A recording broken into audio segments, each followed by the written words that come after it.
CJ, what are you looking for here? Definitely trying to find the best talent that can help us and grow and develop into a 36er. What sort of roles? Is it one of each, a big, a guard and a swinger in? Yeah, I think last year I looked at completing the roster with having a big and someone that could play multiple positions, and clearly we see Nick Marshall, who's elevated into our roster right now. We have players like Fraser Roxburgh, who's here, who played the 3 spot and had Cam through last year as well, and Fiston. And Fiston was a PG. So right now, if I'm looking for an actual position, I really want to identify what's the best players. As for position, I think we'll have that covered throughout the season. Who's the next kid that can contribute to helping the program developing, that can one day represent the 36ers, and if not, it's still help them in their journey and having them play a pathway in their success along the way. Looks to be plenty of talent out there. A lot of talent, a lot of local kids from not only from the NBL 1, but we've got some high school kids here.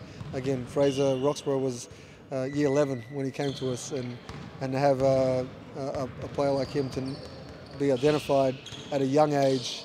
I think we have the likes of James McKenzie, Sam Hughes, there's Paddy and Dotson. There's guys that represent the state and also have a chance to be at the COE, and recognising them early and giving them a chance to be a part of us while they're still in school, if not in the future.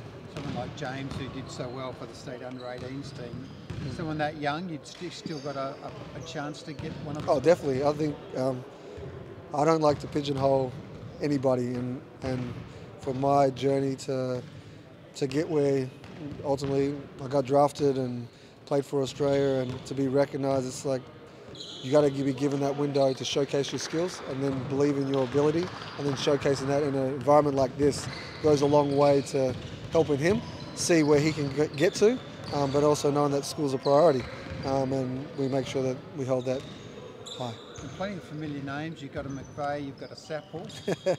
Yes, we got some past 36ers that have represented us in the right light, and obviously having their younger siblings and family members come a long way is definitely a special moment. And also Alia's brother out and doing pretty well so far. Yes, we have Ali. He's a special kid, very athletic, and has all the tools and the making of being an NBL player, for sure.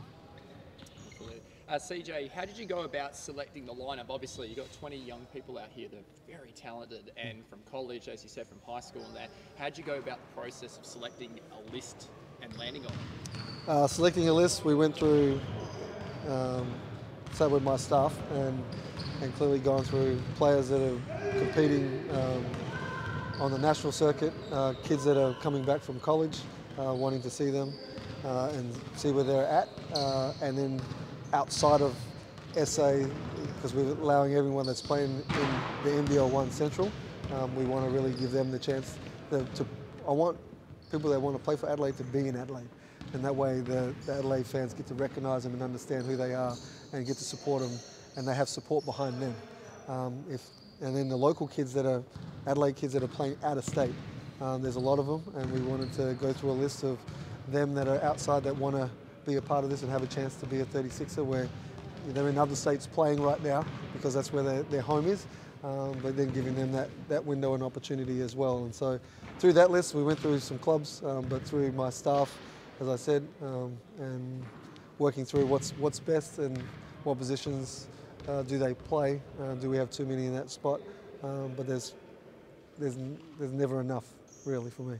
Absolutely. That point you touched on about the fact that you've got plenty of South Australians here, and past 36ers teams have had very successful South Australians on the list. Is that a factor when you're coming down to those final selections as well? I mean, like you said, you don't like to pigeonhole players. Yeah, I think it's about creating the brand, and I guess when I got here during COVID, it made it very difficult to get out and see everybody play, and for the kids that were here, everyone was South Australian, which was good, and clearly most of those kids had opportunities to go elsewhere and go and play. From Mike Harris, who got a chance with the Wildcats, and even though we offered him a spot, he'd been here during COVID in that time and wanted a chance to go and explore that. So by now, pre-COVID, and understanding everything and and seeing what players are available and how we start an academy, how we keep growing our culture and our brand, and obviously giving every kid a chance to be a 36er and fulfill a dream.